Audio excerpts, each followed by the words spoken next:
সব পাখি ধান খায় কিনা আমার জানা নেই। আমি প্রতিদিন নিরিবিলি হয়ে দেখি একটি বুলবুলিকে। কি মারাত্মক কাছাকাছি এসে আবার চুঁ করে উড়ে যায় ধানের ক্ষেতে। তখন নিজেকে খুব ভাগচাষী মনে হয়। মনে হয় মেঘ হই, ভেঙেই চুরে চুরমার করে দিই অবশিষ্ট গাছ আর পাখিদের ব্যক্তিগত পছন্দের ক্ষেত।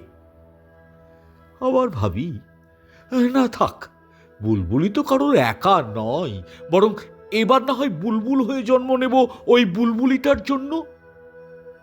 মৃত গাছটির ফোকর থেকে কিছু পোকা নিয়ে দাঁড়িয়ে থাকবো পাকা ধানের ভেতরে।